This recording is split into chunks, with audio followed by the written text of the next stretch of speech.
So Lichess, okay, it's a good. There's alternative platforms still around, but of course, chess.com is superior to anybody in every respect. Yeah, Hey, yeah, Fletcher, I've got a stock question for you, but it's a media question because Sinclair, and we know Sinclair is very much of a company. I think that they're sometimes considered a conservative media company, but apparently EW Scripps stock has surged 40% because Sinclair took stock in their company, roughly 8%, and they're pushing for a merger. So they're going to have a merger possibly between Scripps, which I think is a publishing company, if I remember correctly, and Sinclair, which is known as a conservative company. So would you even bother to invest in broadcast media and everything like that? Because they're saying that their stock is surged 40%, at least Scripps did, after Sinclair took this effort to buy them out. No, probably not, because there is a huge competition in all this area, and I wouldn't invest in any of these companies. The only company that I would consider to invest is Netflix. It's the only yeah. one. No, and Netflix had their run up. See, the real problem is a lot of them have run ups already, and there's no really room to make money in the media stocks right now. So they're really tough. The last one that I saw went bankrupt. It was the guy named Dr. Phil, which I don't know if you can even see in Bangladesh or Canada, but he was a good friend of Oprah. And then he created his own media company. He's trying to recreate what Oprah did in her media company, but realized the shifting sands have already taken place. So he raised about, you'll like this, Sash, he raised $400 million. He launched his media company, and 6 months later, he's in bankruptcy court. Well, apparently Trump administration is doing something positive, according to this article, because they're saying that broadcast station owners like Sinclair have been eager to do mergers as they push for deregulation under the Trump administration. So they're trying to get Trump to be more into deregulation. So in August, Nexstar Media Group, the biggest owner of these stations, agreed to acquire Tegna for $3.54 billion. And apparently, Sinclair is Whoa. also considering spinning off or splitting its venture units, which include pay TV networks like the Tennis Channel. So I know some people like tennis and everything like that because I know Steve Rao, who is with us, is a big tennis fan and all along those lines. So yeah, it looks like there's going to be some media wars going on, and they might be trying to pick up. And you mentioned Netflix earlier, and I was talking to Toby as we were ending the news because there's a big YouTube star, and I don't know if y'all watch him in Bangladesh. Dr. Sharif, but his name is Jake Paul, and he started off as a YouTube star, but he's going to do a big fight against an actual boxer, but it's all probably going to be his money thing and everything. But the only way you can get the fight is to see it on Netflix. So Netflix will be carrying this big battle and everything. So I, Netflix is moving into the fight arena. That's Yeah. quite interesting. Is it going to be a pay for per view, Mark? Do you know? That's my guess is it's going to be pay per view, but I Okay. need to double I, because I I mean, believe stars, our so network, Pod TV, because we just paid our developers who are in process to redesign our network. And so we're going to actually have pay per view available, I believe, starting next year. So that if you want to, you can put your show on and put your show on a pay per view platform too, as well. Because apparently there's a big market for video on demand, VOD, and PVOD, paid video on demand type stuff. The other reason we're redeveloping our website is so we can get accurate head count of people who right. watched it. Because I know, Sasha, I get chess stars when I reproduce it. I know what I get. I get hundreds of people literally watch chess stars on LinkedIn. Okay. But I don't get the entire head count because I don't get Facebook. I don't get the Facebook groups. I don't get. So they're saying if we do it this way, we'll be actually get a head count, and we'll know how many people actually watch chess stars. Where I only get one demographic right now. It's been very frustrating. So hopefully these developers can fix the system because I have been unable to do it. In other words, I get sporadic numbers. And what we did know when we routed everything through Vimeo, we got about 2.4 million. Okay, but we have to route it properly through Vimeo to get a head count. So we're gonna reroute it through whatever they do for us, and hopefully be able to get a head count. So you know how many viewers watch the shows, and it should be done by first of the year. So this reason I can look at World Talent Economic Forum. I can go to an advertiser and said, "Oh, look, we got 20,000 people who watch Dr. Sharif, or 40,000. How many people in Bangladesh watch the show?" I have no clue right now because I can't get a head count. So we're working on that. One thing Dr. like yeah, but one thing like a good media has a very good demand in Bangladesh, in South Asia. It's a very big market. Good media means I just want to say like definitely dialogue is important, podcast is be important, but beside that, if we can focus on cultural, if we can focus on sports, if we can focus on this talent and all of the things, you see there's a global talent show. I always bring all of the talent from politics, from media, from business industries. I think this week one of the very popular politician will join in my global talent shows. You can see, I think he has a huge audience. Million people love him. His name is Ali Nawaz Mahmoud Khoyam. So I will record tomorrow and I will send it to you. So this way, like some interesting thing, interesting topics, I think we can develop some high quality media, because everything needs some sort of objective and impact. uh, this way you can create a huge impact in South Asia. I think if you want to get into China, it will be very difficult with your media and housing. Even in Qatar or so, this Middle East market, how I see UAE, they do not like this freedom of speech and everything. It will be difficult. But South Asia, I think for media, like Western media, what you are developing, it has very good demand. Very good demand. Yeah.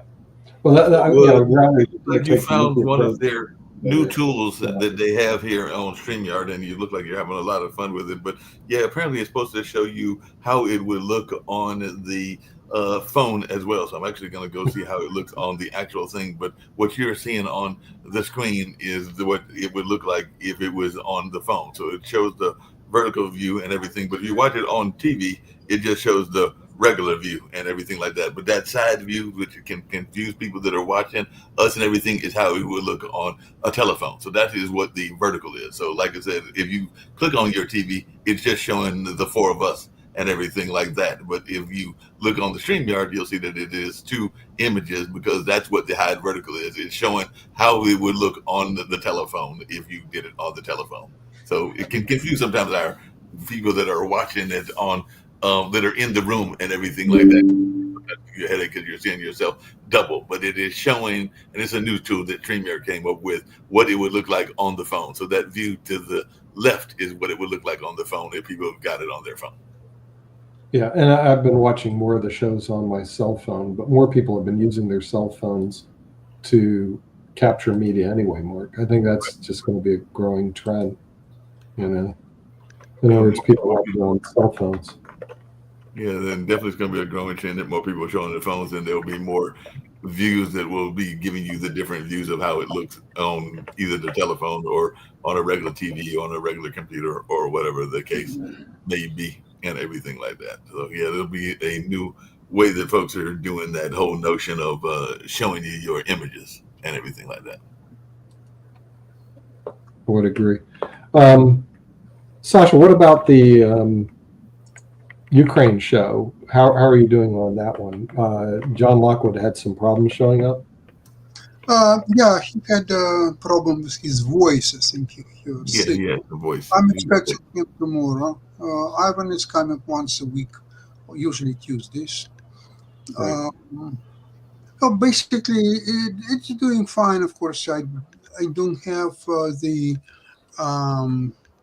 contact with listeners of the show, so I cannot ask them questions or answer their questions, or there's no way I can communicate. So I don't know what they think, who they are, where they're coming from, where they're listening it from, North America or Europe or Ukraine or maybe even from Russia. I have no idea, and I don't know how that would work out.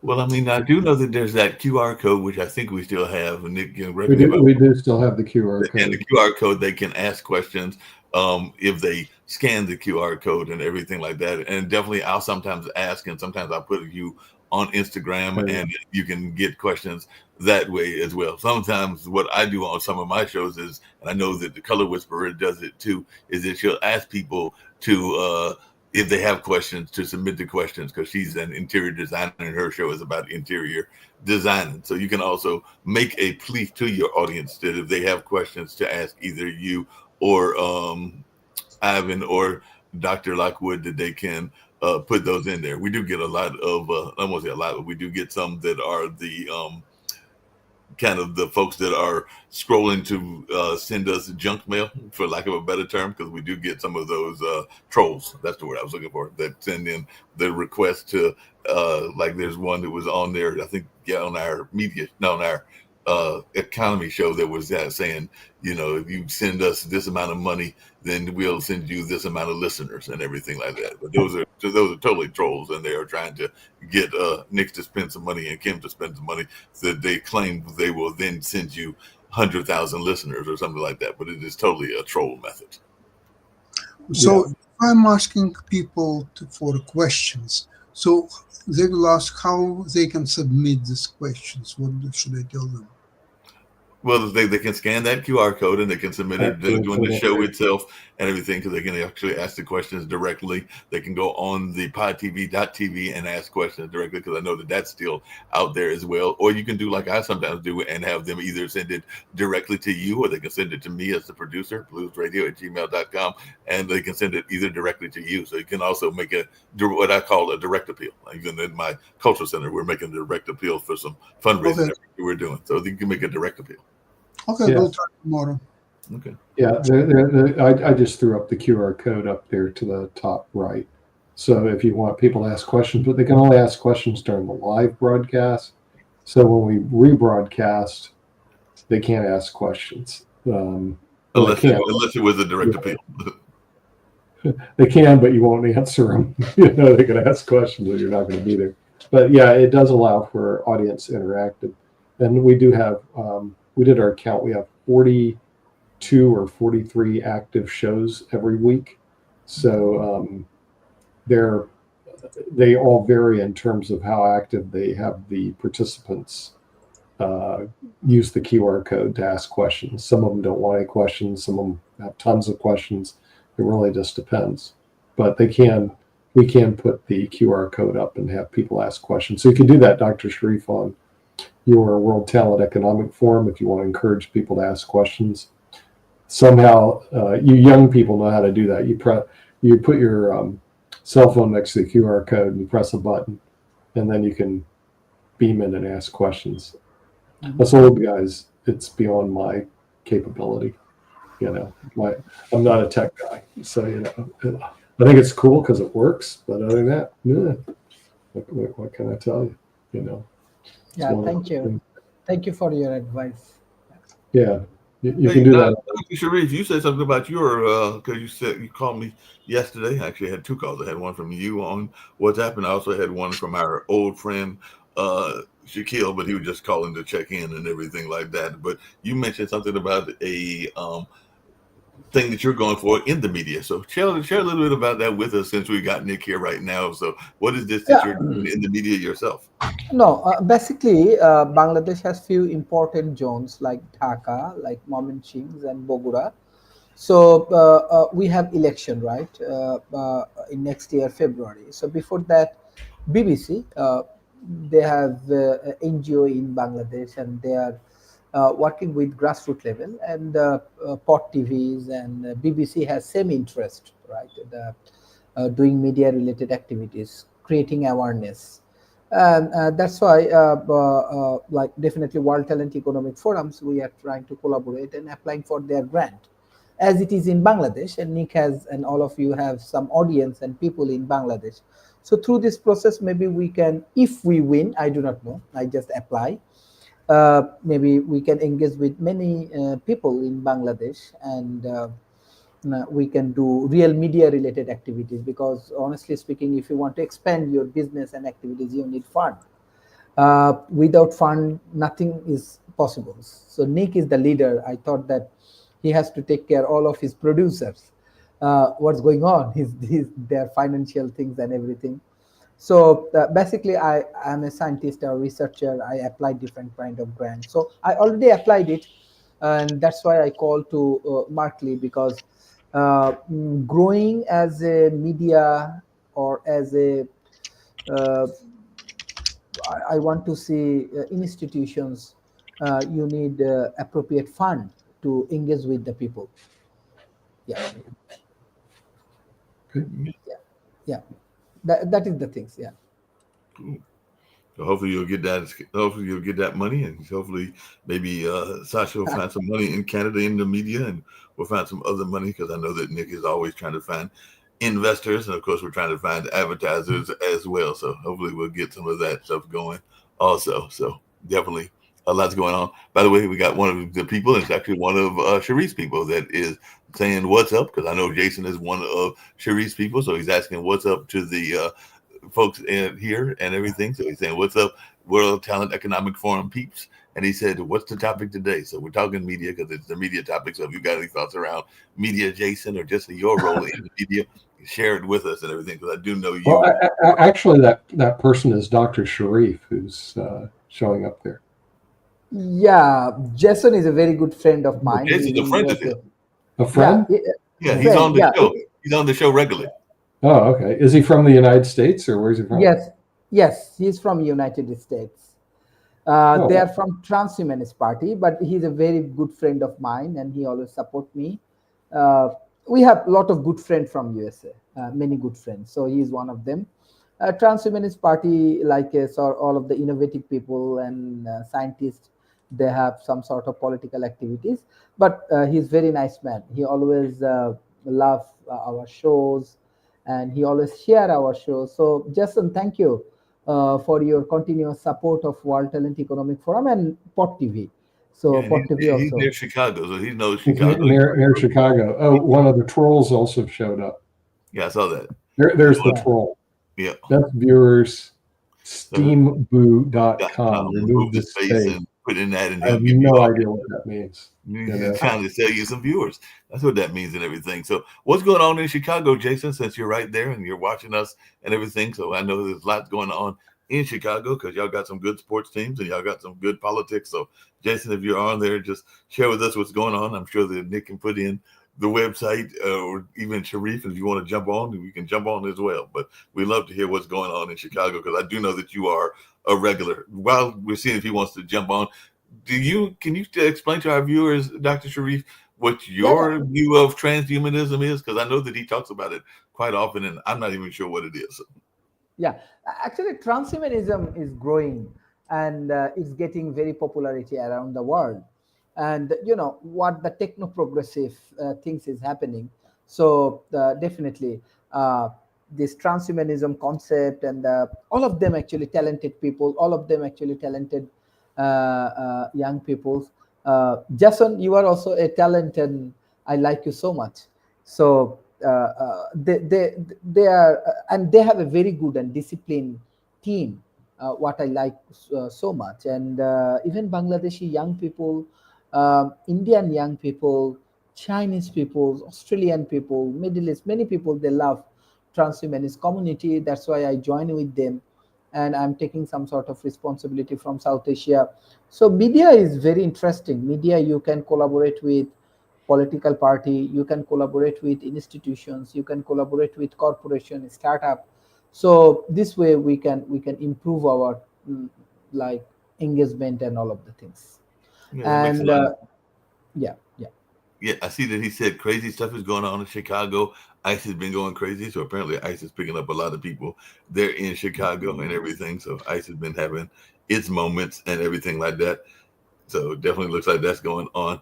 I hope Nick comes back because I saw this interesting article from a month ago that he'll find interesting because it's something he talks about. But apparently, trust in media, at least as of last month, was at a new low of 28%. So definitely Republicans' confidence in mass media to report news fully, accurately, and fairly was at 8%. But just overall, a lot of people were not trusting the media, and they didn't really believe that the media was being fair and accurate all along those lines. It looks like it was at record lows among both parties, but definitely among the Republicans. So definitely it hasn't risen above 21% since 2015, and it dropped to single digits for the first time in years. And it's now with the independents as well. So it looks like a lot of folks aren't trusting the media definitely the Democrats, the narrative majority is 51%, now express press in the media, which is a repeat of the previously low seen in 2016. But it looks like a lot of folks are not really feeling the media, even though we're in the media business, Nick. So what's your thoughts around these folks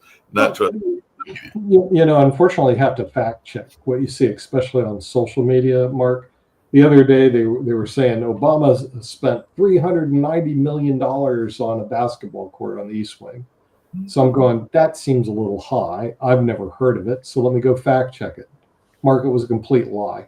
It was like he spent $5 million. It had nothing to do with a basketball court.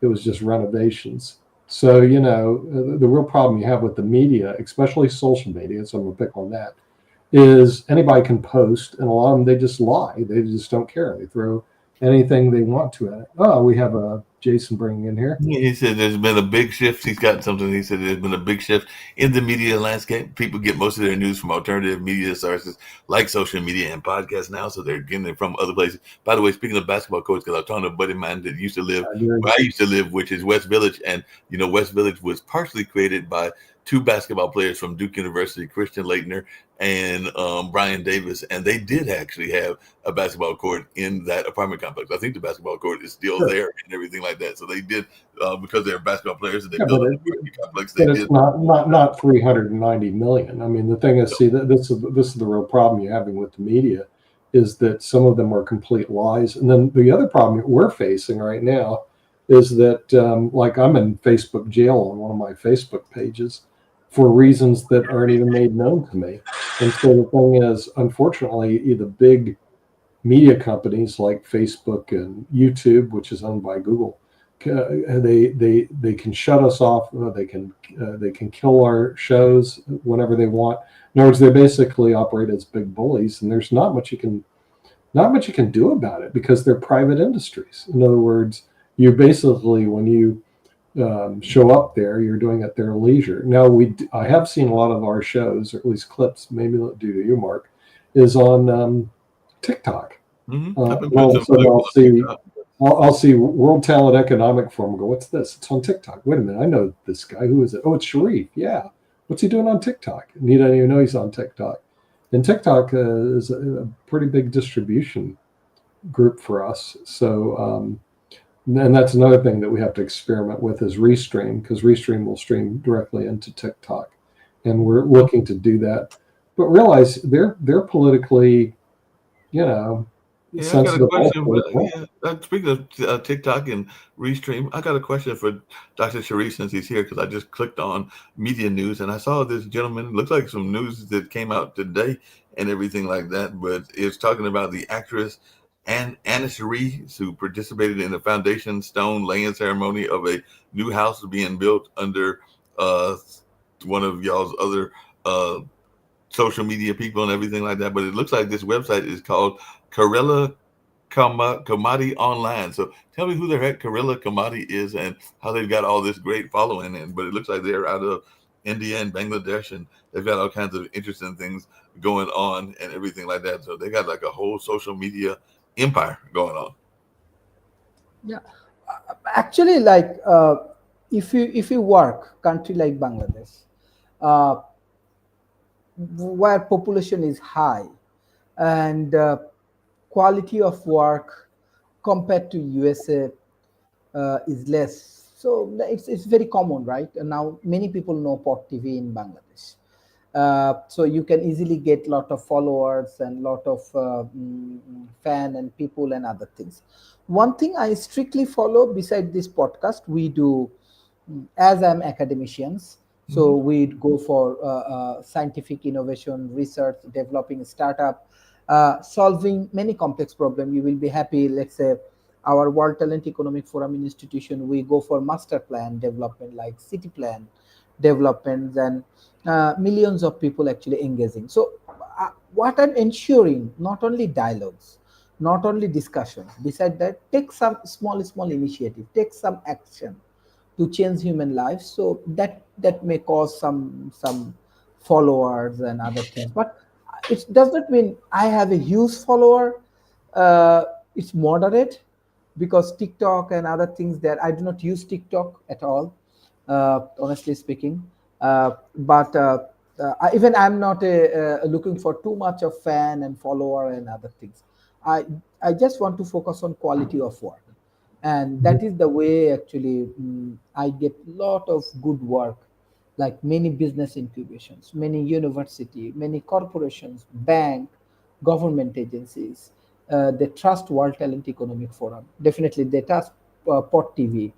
Let's say tomorrow I have an interview with one of the NGO. They only work for this women empowerment, and they want to develop the policy for Bangladeshi women.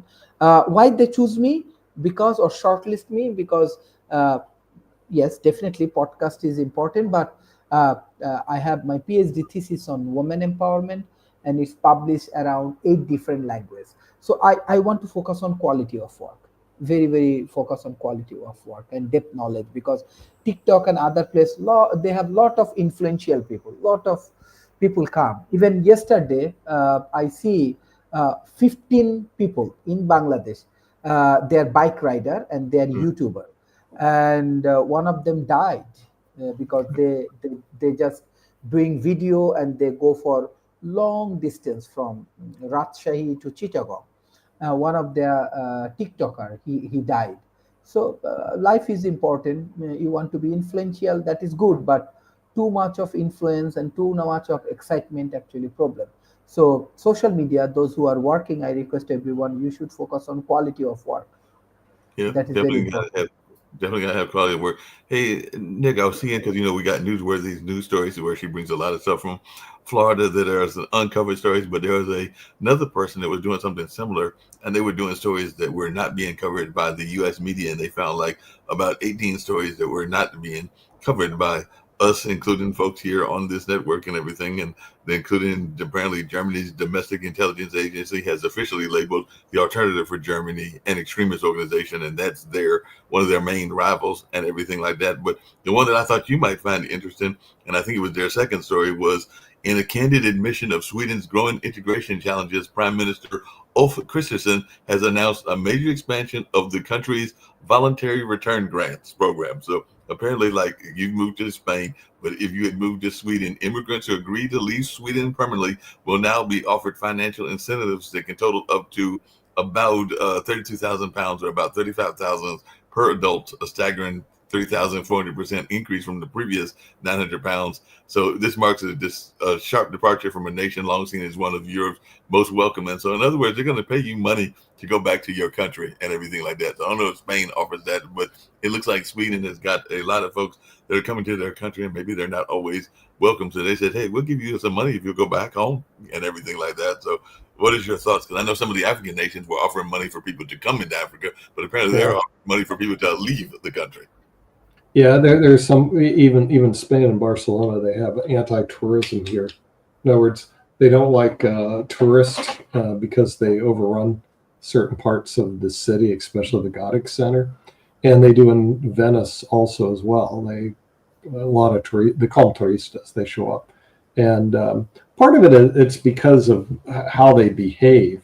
But I wouldn't say it's so much the Americans. I'm going to blame it on the Russians because I was at lunch the other day, and these Russians, they're not they're kind of a sloppy group of people. I mean, they come in, they're loud, they're drunk, and they just unpleasant even to sit next to them. Also, knowing the fact that they decided they wanted to invade a portal Ukraine bothers me also as well.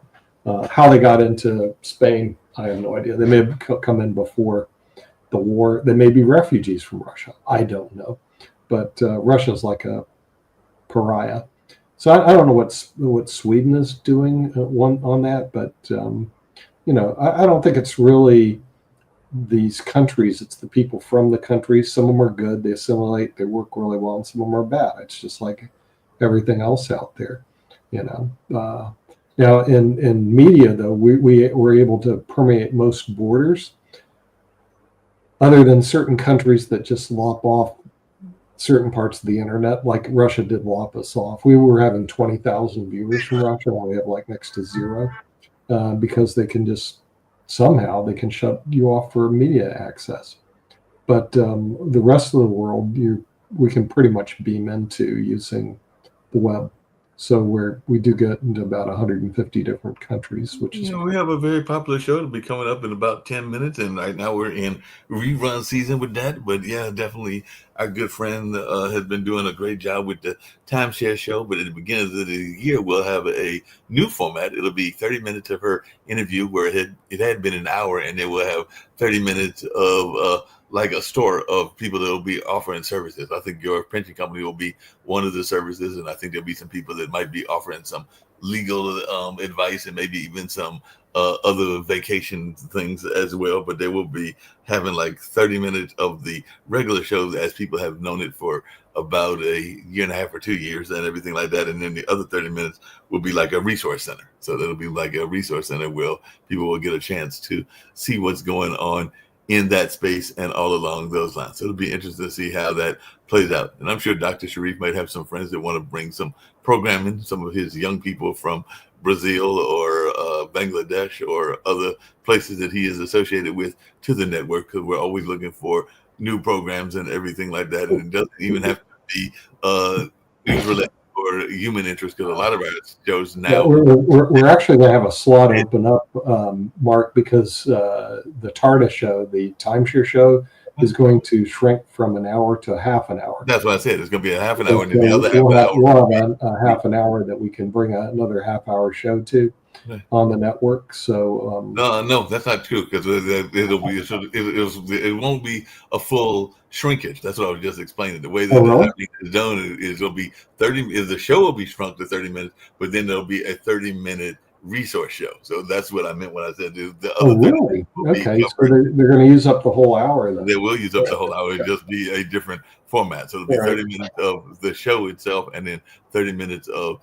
resources. So people will be explaining some of their various resources that are in that timeshare space or in that advocacy space. So there's some people that she's been working with that will give us like 3 to 4 minute commercials. Well, Mark, you may have to get with the developers who are going to be redoing the website, because you know where all the 42 shows are slotted, right. And we got to kind of like make sure that all the 42 shows get airtime on the live feed on Pod TV and not bump into each other. So and that's what I've been doing with Sean and everything, and the shows are pretty much aligned and everything like that. So and were you able to solve TJ Walker's show that he's able to as far as I know, Sean's been working on that. I've not been working on that much, but I'm hoping that Sean's got that finalized, because his show comes literally an hour or two, and I've been seeing that he's been steadily sending the emails to Sean, but they come right after on